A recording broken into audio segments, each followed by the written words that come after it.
Շնորհիվ եւս մեկ խորհուրդ եմ ուզում տալ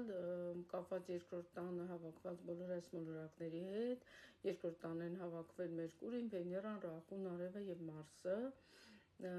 Ինչ է սա նշանակում, այսքան կուտակումները երկրորդ տան վրա, հատկապես Ռախուի տեսքով,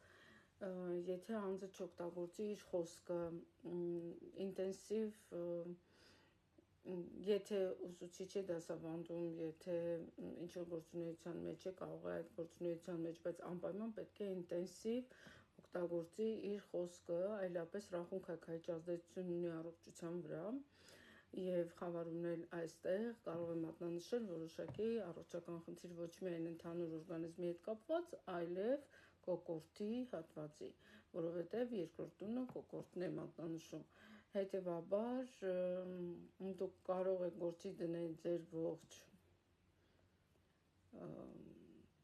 խոսքային ճարտարությունը, օգտագործել ձեր մասնագիտության մեջ, շրջապատի հետ ավելի ակտիվ շփումներ ունենալ, որպեսզի քայքայիչ ազդեցություն տեղի չունենա եւ այդ կուտակված էներգիան, պատկերացրեք, դա ակտիվ էներգիա է, որը գալիս է եւ որը պետք է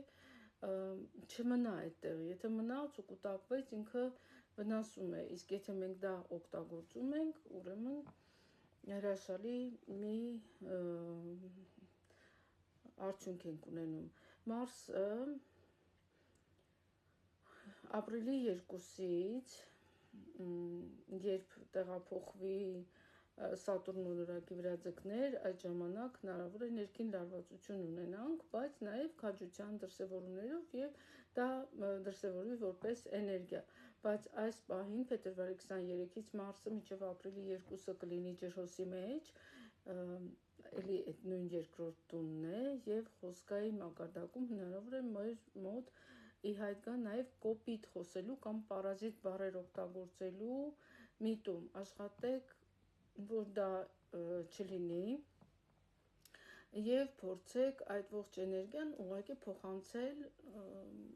խոսքին եւ այդ դեպքում դա կլինի ուղղակի, որ դուք էներգիա ունեք շատ խոսելու եւ քանի որ Մարսը էլի քայքայիչ ազդեցություն ունի, աշխատեք, որ ձեր խոսքը կառուցողական լինի։ Մնացած տրանզիտները այդքան տենց արտահայտիչ չեն,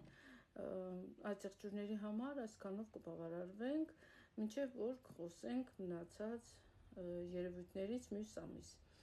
Ձեզ հետ է Աստղաբան Սոնա Հակոբյանը, բաժանորդագրվեք եւ տեղյակ եղեք հաջորդ նորություններին։ Ստեսություն։